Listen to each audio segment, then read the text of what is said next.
Assalamualaikum warahmatullahi wabarakatuh.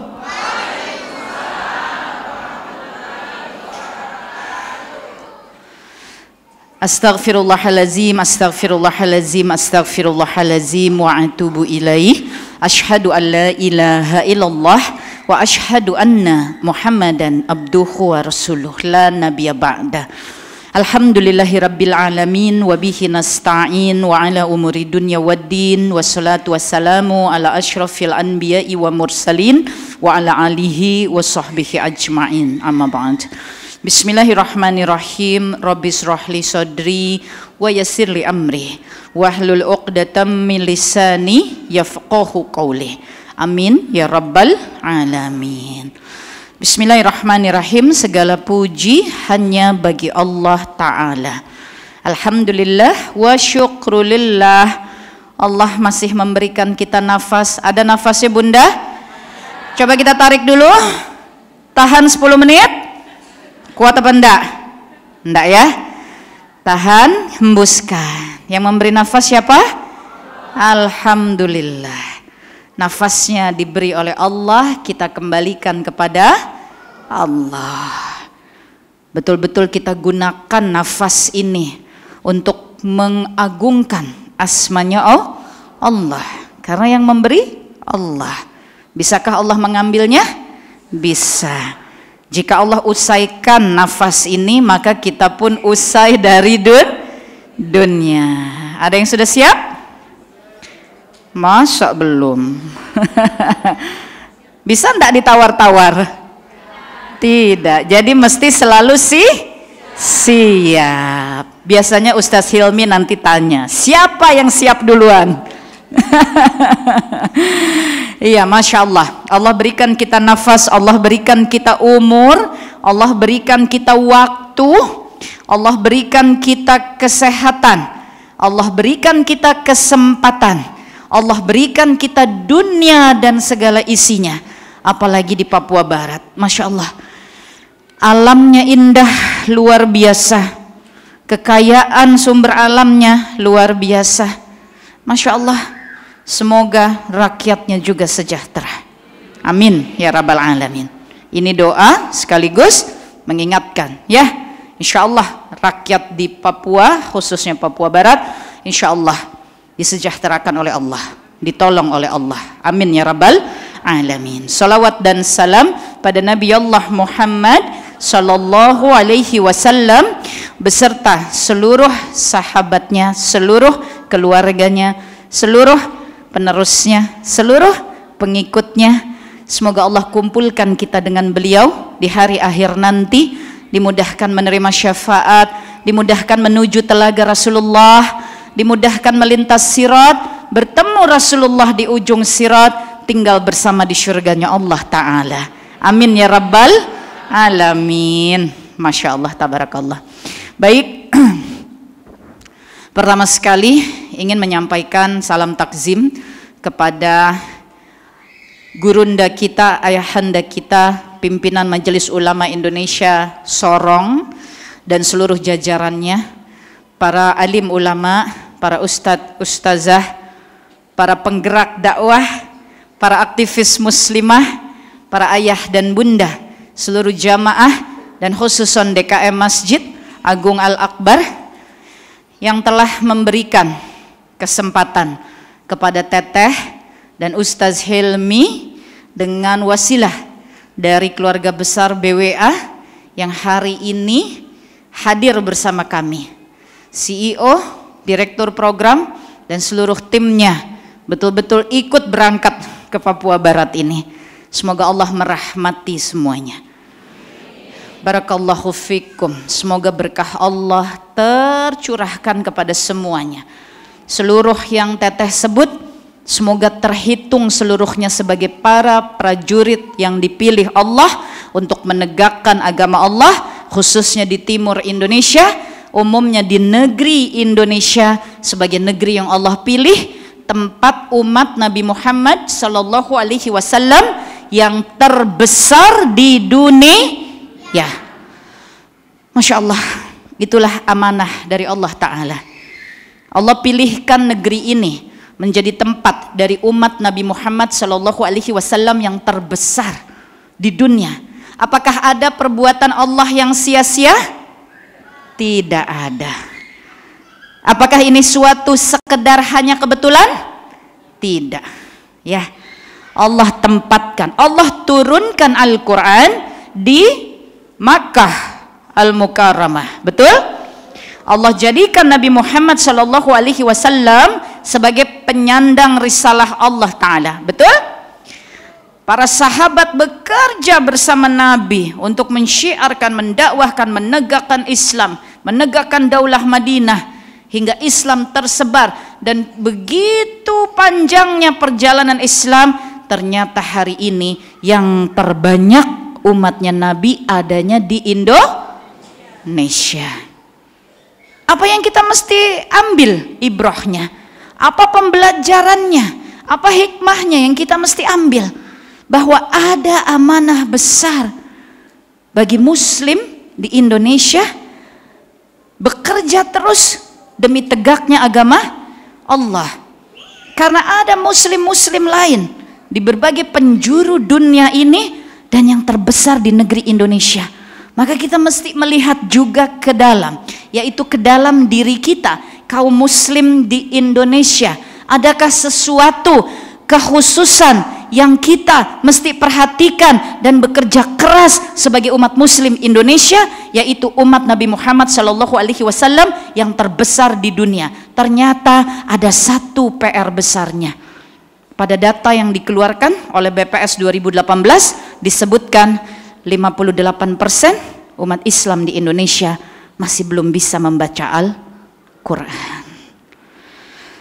Itu sebabnya BWA hadir dengan programnya terus-menerus wakaf Quran. Agar apa?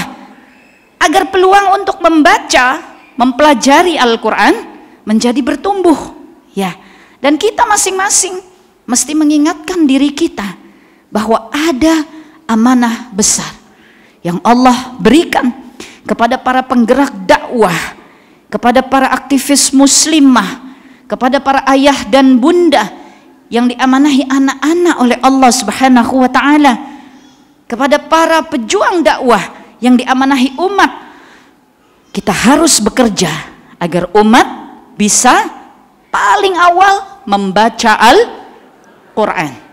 Bagaimana teh? Kami juga ada yang belum bisa. Terus saja belajar, ya. Kalau tidak bisa, mesti belajar. Nggak bisa ceplok telur. Siapa yang nggak bisa? Saya tunjuk tangan sendiri. Siapa yang nggak bisa? Oh, bisa semuanya. Alhamdulillah. Jadi suami-suami aman makannya ceplok telur tiap hari, ya. Nggak bisa ceplok telur, maka belajar ceplok telur. Nggak bisa bikin papeda, maka belajar bikin papeda. Belum bisa bikin kuah kuning, maka belajar bikin kuah kuning. Ya, belum bisa baca Quran, maka belajar baca Quran. Dan masya Allah, Nabi SAW mengatakan, barang siapa membaca Quran masih terbata-bata, tapi dia terus belajar dan dia berusaha untuk membaca Qurannya, maka dia dapat 2 pahala dari Allah Ta'ala. Masya Allah ya. Belajar membaca Quran, lalu berusaha membaca walau terbata-bata, maka Allah sudah berikan pahala. Allah selalu memotivasi hamba-hambanya agar dekat dengan Al-Quran. Mengapa? Sebab Allah Ta'ala telah menyebutkan, Bismillahirrahmanirrahim, Dzalikal kitabul la raiba fihi hudal lil muttaqin. Allah mengatakan bahwa Allah memberikan kitab yang tidak ada keraguan di dalamnya, dan kitab ini menjadi petunjuk bagi hamba-hamba Allah, mereka yang mau bertakwa. Mau ndak bertakwa? Mau. Karena pada surah Muhammad ayat ke-19 Allah menjanjikan orang-orang yang bertakwa, Allah berikan ganjaran kepada mereka syurga yang di dalamnya mengalir sungai-sungai. Masya Allah, ada sungai susu, sungai madu, sungai yang jernih. Masya Allah. Maka kita ingin bertakwa, maka Allah berikan kitabnya. Ya, agar kita bisa sampai ke jannah. Allah memberikan petunjuk. Bayangkan, Quran itu adalah jalan untuk manusia bisa bertakwa kepada Allah. Manusia yang bertakwa, dia dijanjikan syurga oleh Allah. Maka Quran adalah jalan menuju syurga. Bayangkan jika ada umat yang tidak bisa membacanya. Bayangkan jika ada umat yang kesulitan untuk bisa mendapatkan Al-Quran. Itulah mengapa yang telah dipilih oleh Allah para muslimah, taklim, lembaga-lembaga berbasis Islam, penggiat-penggiat dakwah mesti terus bekerja sama di bawah kepemimpinan alim ulama kita, pengarahan alim ulama kita, pengayoman alim ulama kita. Kita harus bekerja terus demi Quran, karena itu jalan kita menuju syurga. Allah Subhanahu wa ta'ala telah menjanjikan orang-orang yang ingin jalan hidupnya itu menuju cahaya, maka surah Ibrahim ayat pertama Allah katakan, pakailah Al-Quran.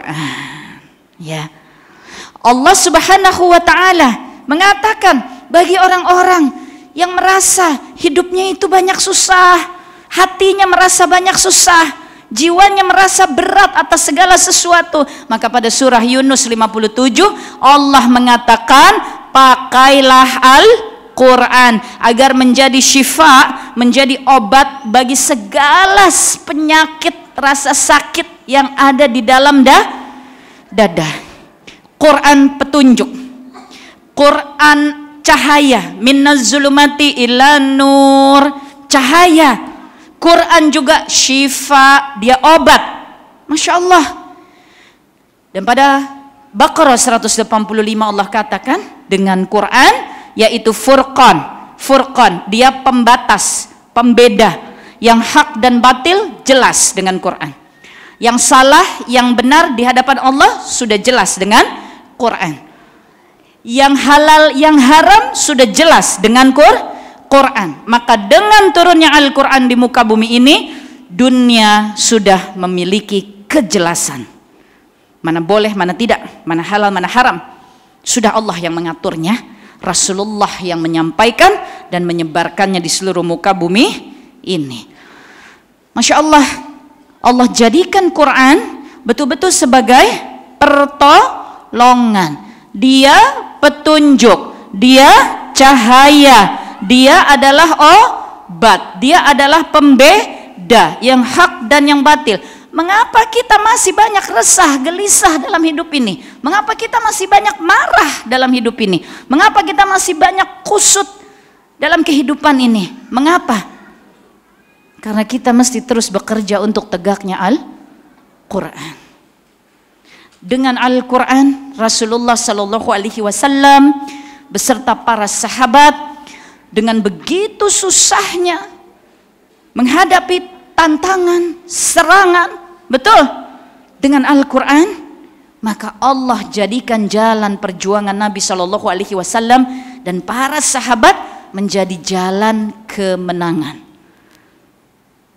Allah jadikan perjuangan Rasulullah Shallallahu Alaihi Wasallam dan para sahabat betapapun susah, sulit, luar biasa. Ingat masa Makkah, 13 tahun pertama masa kenabian di Makkah, Nabi dan para sahabat diserang terus oleh kaum kafir Quraisy. Para sahabat disiksa, bahkan syahidah pertama di dalam Islam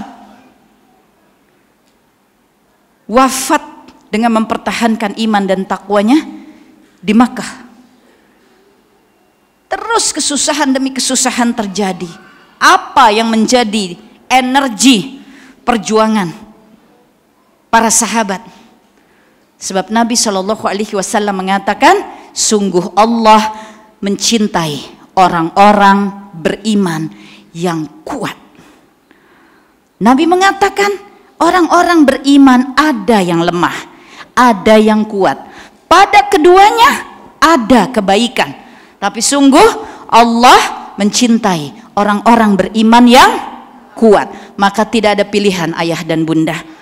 Kita harus menjadi orang-orang, pertama beriman, kedua bertakwa, ketiga kuat, yang keempat terus berjuang. Tapi kami juga menghadapi banyak masalah-masalah hidup teh. Iya, Allah mengatakan ad-dunya darul imtihan. Dunia ini tempatnya ujian. Ya, namanya ujian, pasti di sana ada berpikir, betul. Ada energi yang keluar, betul.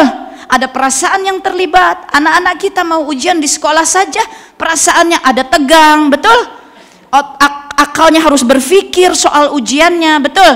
Usahanya harus ada, dia belajar baca lagi soal-soal, latihan-latihan soalnya di rumah, ya. Berusaha menenangkan hati ini menghadapi soal ujian di sekolah. Apalagi soal ujian dalam kehidupan ini, ya. Pasti perasaan terlibat, pikiran terlibat, energi dibutuhkan. Jawabannya adalah kembali kepada Allah Ta'ala. Allah mengatakan, barang siapa senantiasa mengingat Allah, Allah bidzikrillahi tatmainnul qulub. Barang siapa senantiasa mengingat Allah, dia selalu zikrullah, dia selalu mengingat Tuhannya, maka Allah katakan Allah akan tenangkan hatinya. Ya, jadi yang menenangkan hati itu bukan kita sendiri. Yang menenangkan hati itu bukan teteh, kasih tahu kami dong teh tipsnya supaya hati kami ini tenang terus, ya. Tapi yang menenangkan hati kita adalah Allah. Bayangkan kalau kita tidak punya hubungan yang kuat dengan Allah, padahal hati ingin tenang, yang menenangkan Allah. Hidup ingin selamat, yang menyelamatkan Allah. Rabbana atina fid dunya hasanah wa fil akhirati hasanah wa qina azabannar. Ya. Kita ingin rezeki yang lancar, yang halal, yang memberikan Allah.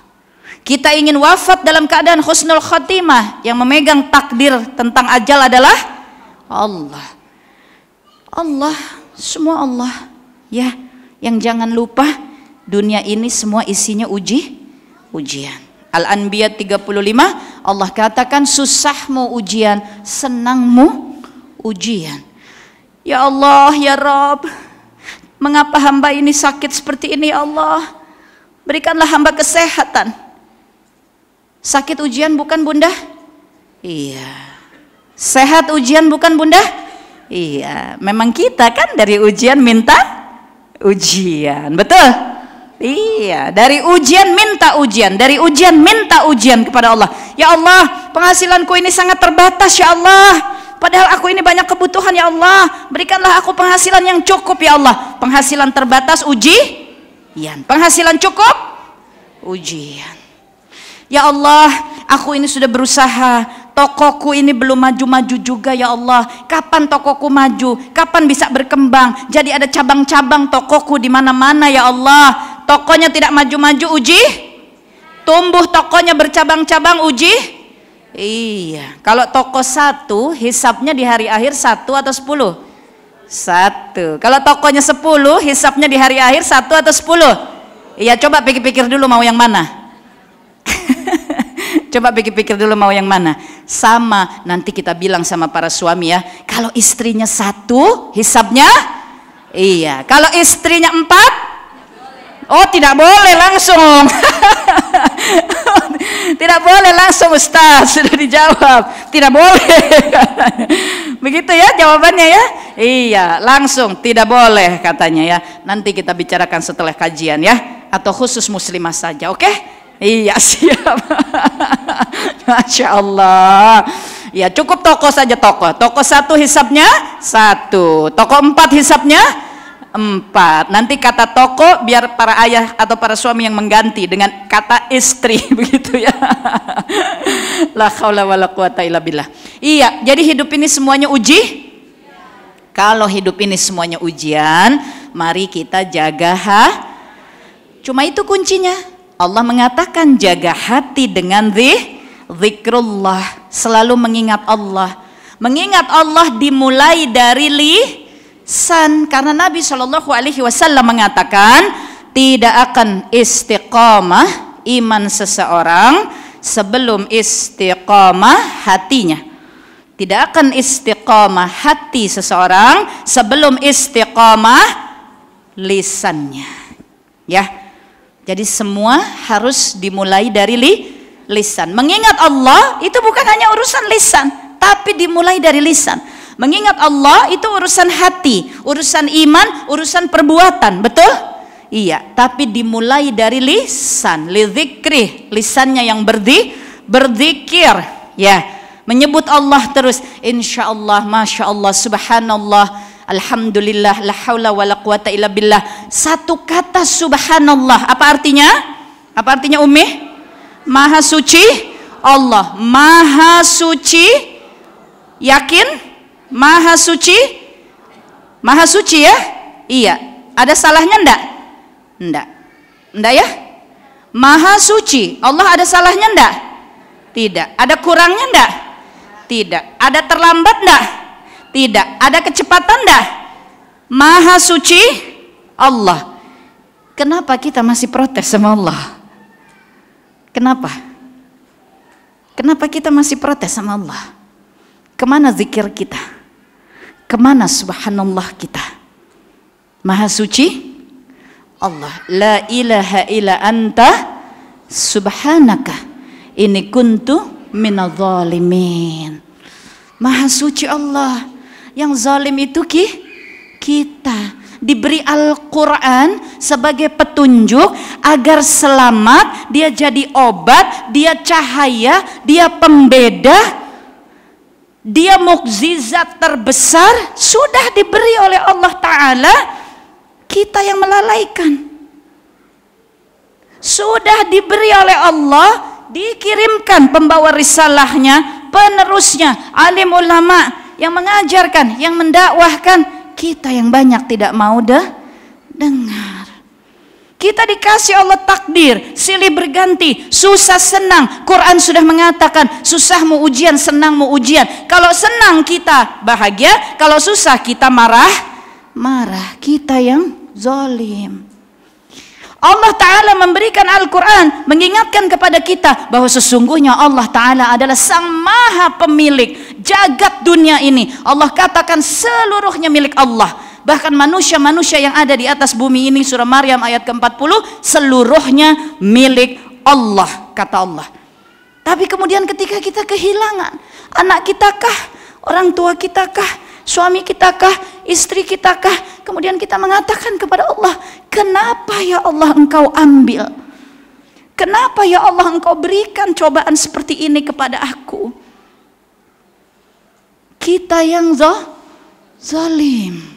Ya, maka jamaah yang insya Allah dirahmati Allah Ta'ala, mari kita kembali kepada Al-Quran. Mari kita mulai dengan perjuangan membebaskan buta aksara Al-Quran, bagi diri kita sendiri, bagi di lingkungan kita yang sudah diizinkan Allah dibisahkan membaca Al-Quran. Mari kita berniat, aku berniat membebaskan satu saudaraku dari buta aksara Al-Quran. Kita lihat kanan kiri kita, siapa saudaraku, tetanggaku ada yang belum bisa baca Quran, sudah aku ajarkan dia. Jangan kita merasa apa yang kita perbuat kecil. Tidak. Allah mengatakan dalam surah Hud 115, sesungguhnya bersabarlah karena tidak ada amal kebaikan yang manapun yang disia-siakan oleh Allah. Tidak ada. Mari kita yang bisa baca Quran, kita ajari. Satu saja orang tidak apa-apa, yang penting dia bisa baca Quran. Diri kitanya kembangkan terus. Sudah baca, rajin kita tilawah, rajin kita khatamkan, rajin kita simak arti, rajin kita datang taklim.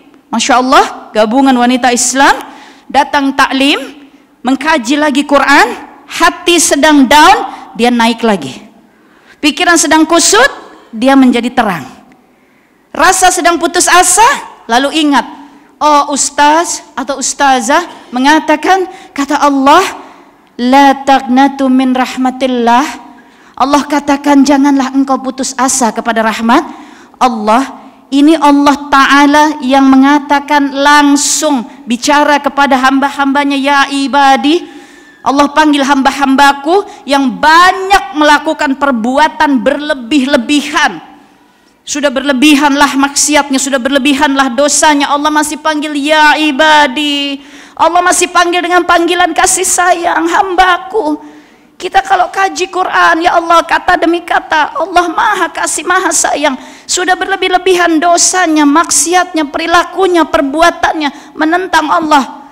Allah masih panggil hambaku dengan panggilan kasih sayang. Dan Allah yang masih bilang, la taqnatu min rahmatillah, jangan kamu putus asa kepada rahmatku. Allah katakan semuanya dosa yang kalian lakukan akan aku ampuni.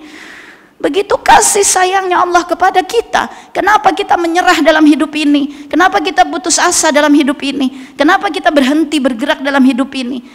Kesusahan, kehilangan, masalah, itu sekedar ujian dari Allah.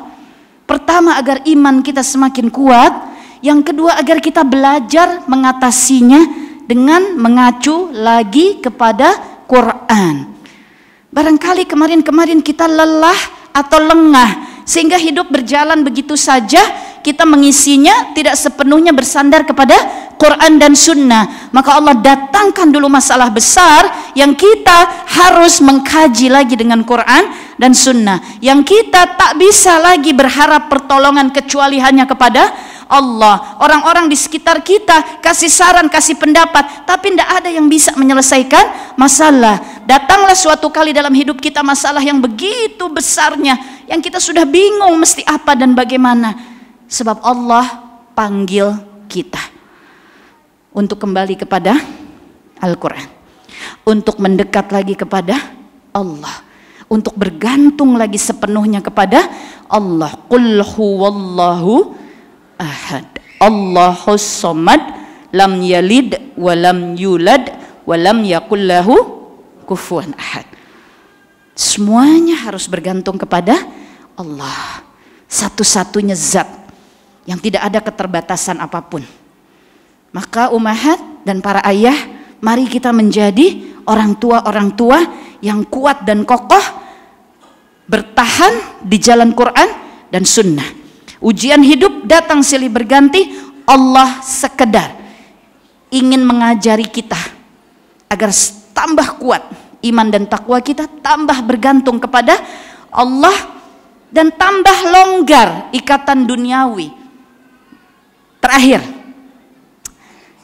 kita coba cek tentang ujian, ya. Teteh kasih soal dulu nih. Bismillah. Minta izin ya Ustadz, minta izin semuanya ya. Silakan dijawab. 1 tambah 1 sama dengan 2 tambah 3 sama dengan 5 kali 2 sama dengan 10 tambah 6 kali 4 bagi 2. Ayo. Ulangi. 10 kali 4 tambah 6 bagi 2. Ustadz Hilmi sudah jawab 23. 23 tambah 7 kali 4 bagi 2 dalam kurung pangkat 2.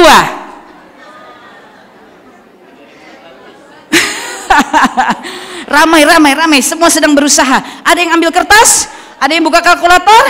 Ya, ada yang bisa jawab? Ternyata begitulah hidup. Coba teteh tanya, 1 tambah 1 itu soal atau bukan? Soal. 2 tambah 2 soal bukan?